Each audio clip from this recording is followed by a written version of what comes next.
My name is Joe Hogue. I was born in Bonita Springs in 1954. My great-grandfather, L.B. Hogue, came to Bonita in 1911.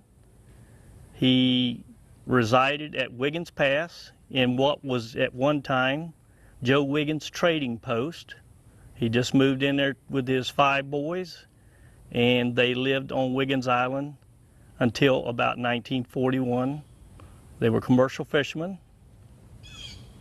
and that was the industry they were in. My great-grandfather, L.B. Hogue, actually came from a ranching family in Houston, Texas.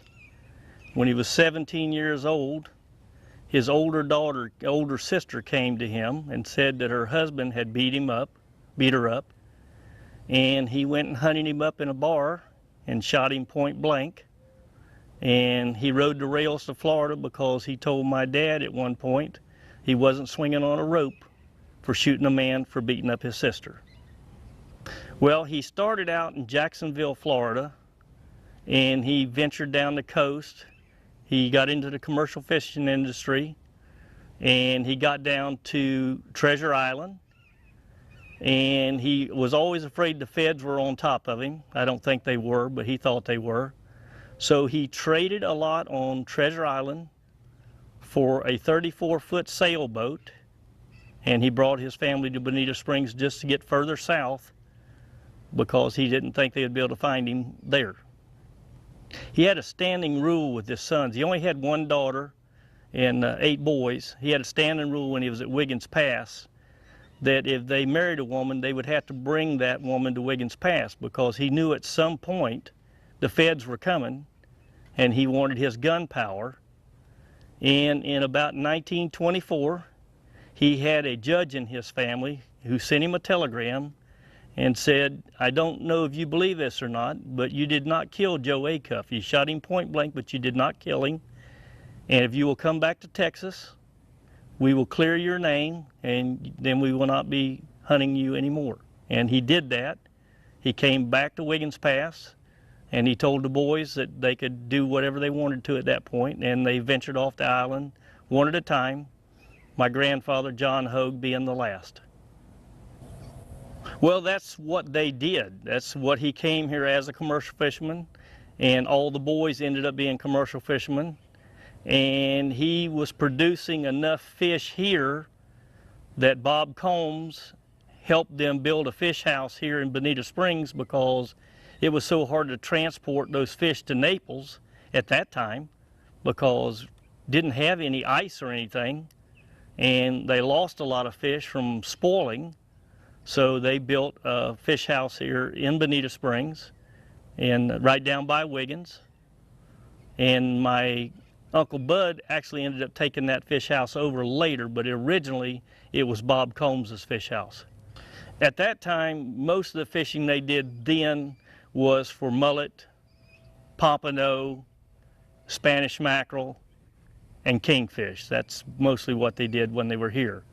My grandfather ended up expanding, went on down to Naples, and then he started fishing much bigger boats. He ended up with the Bonita, which he had built in 1941. It was a 47-footer. Then he started catching a lot of kingfish and going offshore and catching a lot of red snapper.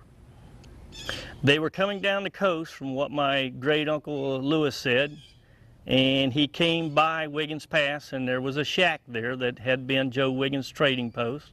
It had been abandoned in about 1909. So he told my grandmother, he said, "We'll just pull in here and put up here."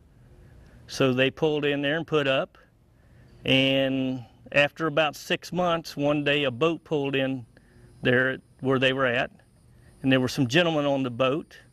They were actually realtors from Naples, but my great-grandfather didn't realize that. So they asked him if he owned the place. He said, "Yes, I do." They said, "Do you have a deed?" He said, "Yes, I do." I said, "Well, can we see that deed?" He said, "That 30-30 leaned up against that tree right there." And they told him he couldn't do that, so he said, "Well, I'll buy the place." And they said, "Well, we don't want to buy it, but we'll lease it to you." So they leased it to him, from what my dad says, from 1912 to 1941 for $1 a year. That was the whole Barefoot Beach area where the condos are and everything, that whole island basically was his to reside on. They started fishing at Wiggins Pass in 1911.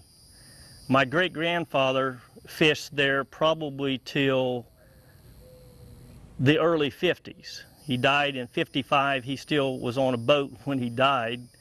But my grandfather and the rest of the boys had ventured down to Naples.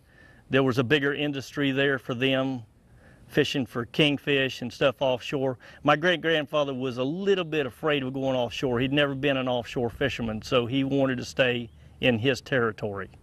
The bits that I have learned from my dad, because I wasn't around when this happened, was that each one of those people, the Weekses and the Johnsons and them, they fished mostly New Pass, Big Hickory, on up all the way up to Big Carlos. But they always had an agreement amongst them, from what I was told, that if there were a lot of fish there, they may say, y'all come on and get y'all some too. But they had to be invited. My great-grandfather, L.B. Hogue, in his mind, Wiggins Pass belonged to him. That was his turf, that was his farm, and that's where his livelihood was made.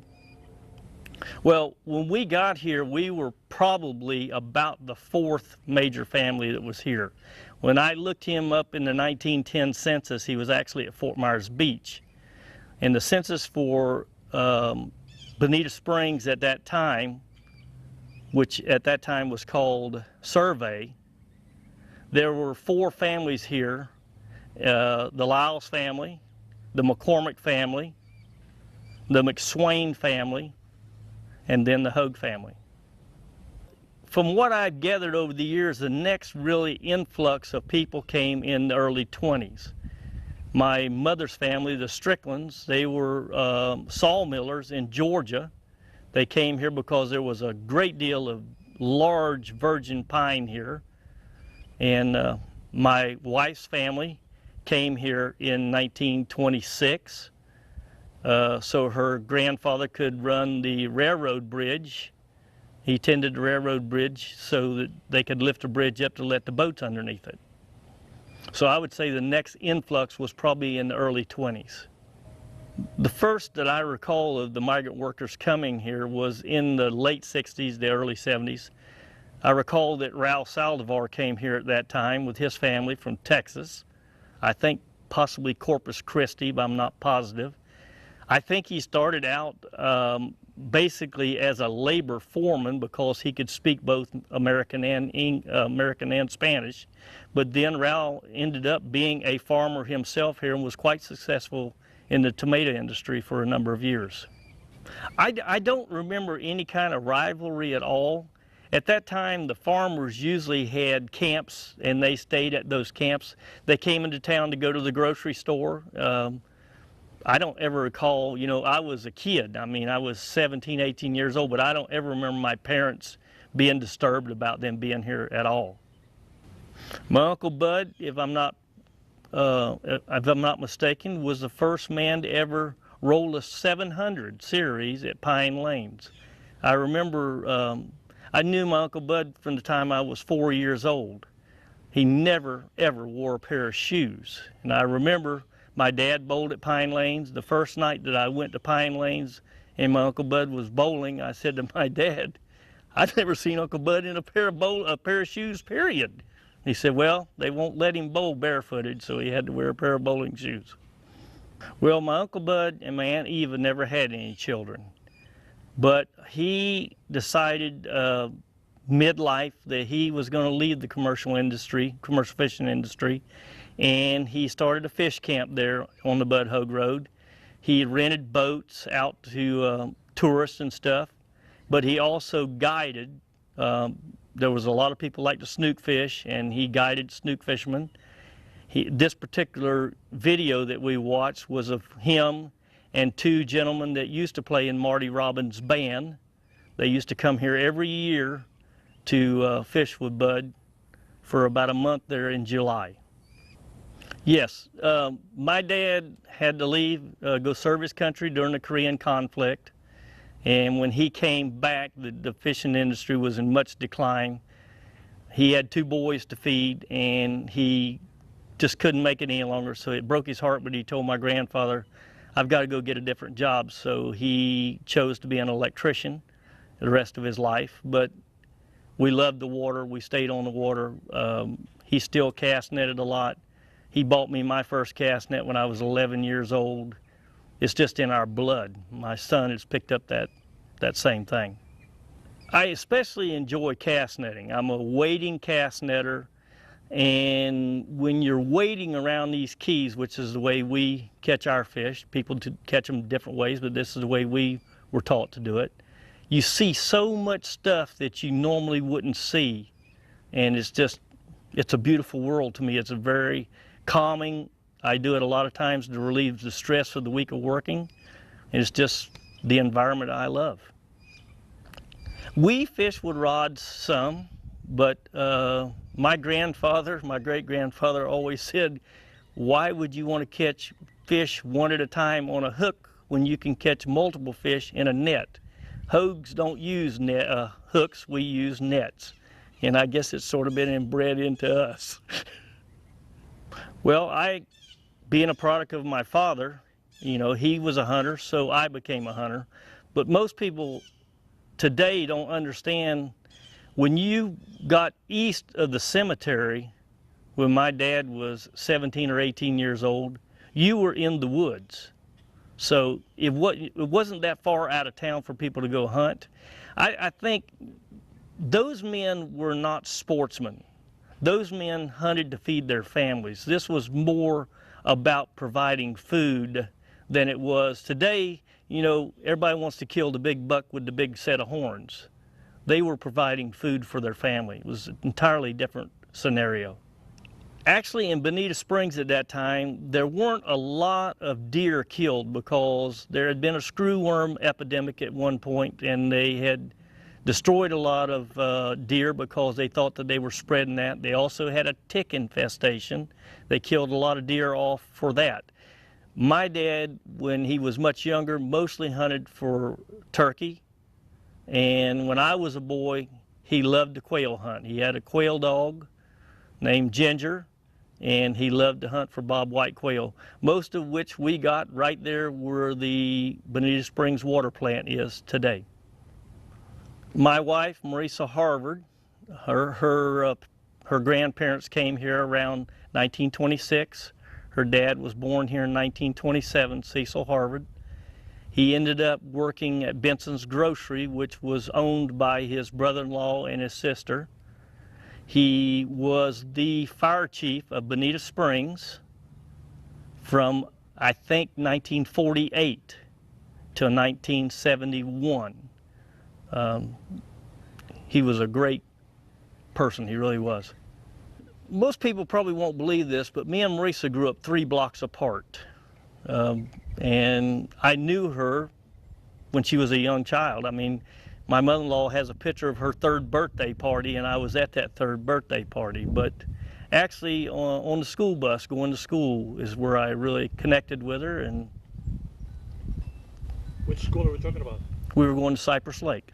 Me and Marisa have been married 42 years. We just celebrated our 42nd anniversary. We have 2 kids, Adam, who will be 38 this year, and Amber, who is 35. No, absolutely there wasn't. I don't know why, but you know, Marisa was only 14 and a half years old when I started dating her, and I was maybe 17 years old. So no, we are our first. I used to go to the Wonder Gardens because at one time I wouldn't say it was a fetish, but I caught several coral snakes. So I would take coral snakes in there to Lester Piper. Of course, Lester Piper knew me. My mother had swam in the gator tanks before there ever was a gator in there. So he knew the family. So that was our first connection. My daughter, Amber, ended up marrying one of the Piper boys herself. Growing up in the family I grew up in, my dad was a huge baseball player. He had been looked at by the St. Louis Cardinals at one point before Uncle Sam picked him up. So we loved baseball, we played baseball.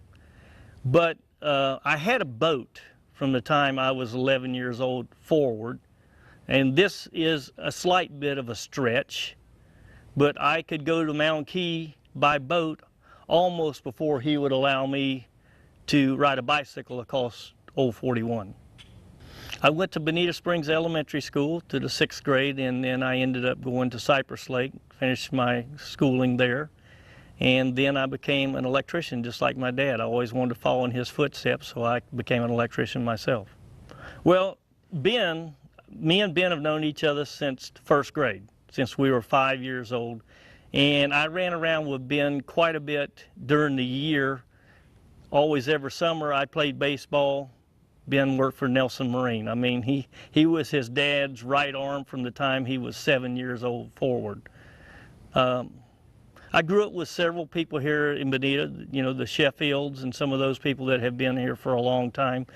Most of the people that I hung around with at that time probably came out of the fishing industry, the Gants and the Smiths, the Weekses, the Johnsons. I went to school with the Johnson girls, so I knew most of the people that were in that industry.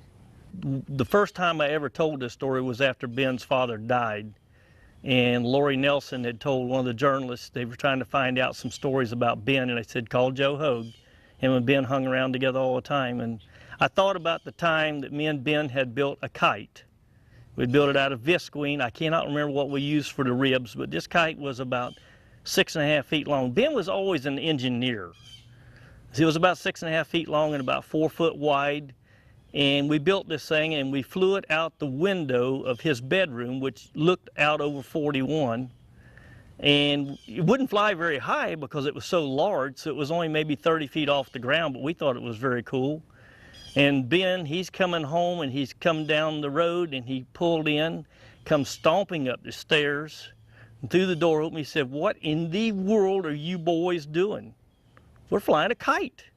He said, get that damn thing out of the sky right now. That's going to crash on some tourist's car, and they're going to own my hardware store. Well, me and Ben spent a great deal of time in the woods from the time we were probably 13 to about 15. His dad had a dredge pit out east of town. It actually ended up being where they ended up living later on. And we would drive out there in his Scout. He was about 13 years old. They would take us to the end of the pavement, and then we would go out there, and we would spend the weekend camping right around this lake. We could fish there. We could kill cottontails to eat, and we spent the weekend there a lot of times. We played a lot of scrimmage football over on the field over there by the schoolhouse. Unfortunately, we killed a lot of cottontails at night. And I spent a great deal of time on the water, spent a lot of time on the Imperial River. Me and a group of teenagers, girls and boys, skied. Most people probably wouldn't believe this today. We all learned how to ski behind a 12-foot boat with an 18-horse kicker on it. It started out with some of us guys. We started skiing on the river, and then some of the girls found out about it and they wanted to learn how to ski. So we would go down to Oak Creek to Wendy Cheatham's place. Her parents owned the Shangri-La. There was a dock right there on the creek, and a lot of Saturdays we'd go by there and pick the girls up. We would go to where Bonita Bay is now. There was a big pine that hung out over the water, and we would put everybody up on the shore there, and we would ski for 5, 6, 7 hours all day long.